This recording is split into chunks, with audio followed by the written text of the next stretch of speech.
This channel is supported by Truefire. Truefire is an online library of enough. You can get the Truefire All Access Pass for as cheap as they ever do it, the $99 thing. So just jump and do that if you're looking for the best price that you can get Truefire All Access for. It's really interesting for me to see the trends of what seems to be happening with this modeling stuff. As someone who's like been pretty interested in modeling since the Pod XT Live, which I had, and then from there, you know, at that time I saw rumblings from Misha Mansour about Fractal audio. So that's kind of where I first heard about that. Since then, we've obviously seen lots and lots of new stuff come along, like 2015, the Helix, 2018, HX Stomp, 2019, 2020, rumblings from Neural DSP, including the Quad Cortex. You know, last year, the Nano Cortex. And I think one of the biggest things that has started to happen as well is that this NAM thing, the neural amp modeling, with Stephen App, this came along and sort of has changed things quite considerably.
Things that were once, you know, like the Kemper, like Neural DSP with their capture technology, like ToneX even, things that were actually like a premium feature and a real selling point have now become kind of just table stakes, especially when you consider that this is a £60 piece of gear that can load to a varying level of quality. If you watch Leo Gibson's video on this, this can load a neural amp model. What else is there? There's the dime bag thing. There's a few things that have come out that are specifically tailored to loading a NAM model. What's interesting to me about all this is that it's actually been Hotone, been Valeton, however you say that, Sonicake, these companies that have actually latched onto this first and been able to make use of this NAM stuff. So I think what is going to happen, this might be a misuse of the term, but I think we're going to see, I think, a convergence of features even more on these pieces of technology, and it'd be interesting to see what you guys think on this as well, and whether you've noticed any of these sorts of trends as well. So one of the things I noticed was that this sort of miniaturization, or the, you know, Helix came out in 2015, things were kind of big around then, Headrush, the Boss GT1000, things have started to come down in size, and the Quad Cortex really, I think, put a stamp on that. But I think, yeah, Tone Master Pro came out after that, was slightly smaller than the Helix. Nano Cortex, these ideas of like the more portable thing is powerful. I think that's one trend. But also this NAM thing is coming along, and I think we're getting closer to this idea of a singularity where even the cheaper stuff can do pretty much what some of the more expensive stuff can do. And I think that's kind of an interesting thing. So yeah, Hotone with their Ampero can load NAM captures. Sonicake, this is the Pocket Master. I think this is the cheapest thing that can load them. Valeton with the GP200, I think it's something like that. I'm looking for others. Dark Glass with their anagram. Also, Leo Gibson's tested that one. But I think the Dime Head Player, whatever that one's called, I think seems to be the one that people like best. But, you know, let me know in the comments. But it seems like the bigger companies have been a little bit slow on the uptake here. And in some ways, it's interesting to me because I felt like oftentimes we kind of think about folks like Hotone or any of these other companies as sort of copying, or like, what would the word be? They're not normally on the front foot with quite a lot of this stuff. So I think we're getting now to a stage where maybe, you know, this was a really key feature to you. Like, your Line 6 can't do it. Neuro DSP obviously is within its own sort of ecosystem, but can't load NAM captures. Kemper is obviously kind of like its own total ecosystem that doesn't speak to anything else. What else have we got? Fractal at the moment, again, can't load these NAM captures. If it was a thing that Cliff decided that he wanted to do, I'm sure he could. We know that this stuff is open source, and we know that these companies can talk to the chap who came up with this stuff if they want to. But also, Stephen recently announced on his Facebook that he's actually decided to go full steam ahead into, you know, researching and kind of supporting his NAM software, his NAM baby, essentially, right? So I'm going to imagine that there's going to be some more kind of big leaps forward in this, because that's one of the biggest areas that there's been change, really. I think we've seen a lot of tinkering. We've seen some nice UIs start to pop up on things, you know, like the Tone Master Pro with some sort of the most realistic sort of on-screen looking amps so far. If you thought that was an improvement or not, I'd love to hear your thoughts. But it's sort of, I'm going to imagine, get to the point where realistically each of these things, if they can load a NAM capture, they could sound very, very, very similar. And functionally, I guess you then choose to buy one based on how it feels to use the interface. Like the Ampero's got a touchscreen as well, right? What are the foot switching capabilities like? For me, I found that Ampero a little bit, it's not as straightforward as Neuro DSP, HX Stomp, Fractal to actually set up scenes and snapshot type settings.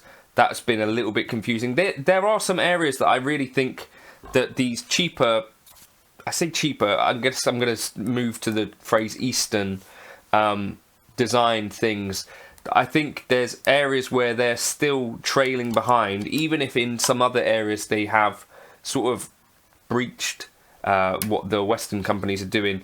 I would say a couple of areas, like in terms of just UI itself, generally I think Helix and the others, Quad Cortex, Fractal, have more logical interfaces for me, as well as having more functionality in terms of, or more accessible functionality in terms of getting in and changing what foot switches do, and doing that in a way that is not super cumbersome. And you think about something like the GT1000, GT1000 Core, that's more like what the sort of situation that you have with the Ampero and that sort of stuff is, where it's like, yes, there's capability there, but it's not always super clear how you get to do these things. It's just my experience and my opinion on this. But I do think it's a really interesting time, particularly, Hotone jumping on board, Valeton. And again, if there are any other NAM players that you think are out there that deserve to be talked about, is it Mod Dwarf? Dwarf Mod? It's got Dwarf in the name. Mod Devices. There's one of those that does it too, but once we reach this point where most of these pieces of gear can load NAM captures, what then? What happens to your quad cortex? What happens to your... If you decide... I think quite a lot of people have decided that they're really on board with the quality of the NAM stuff. I think you need a few of the bigger companies to sort of pick it up as well for it to become less niche, probably.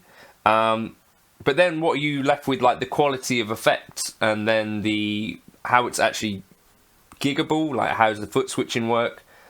So I guess then once you've met that singularity, then you're still back where we are right now, kind of, in that, well, Helix or Fractal or Quad Cortex or whatever generally have the best actual setups for gigging live, is what I've found. I'd love to know if any of you guys have found other devices which suit you better for gigging live.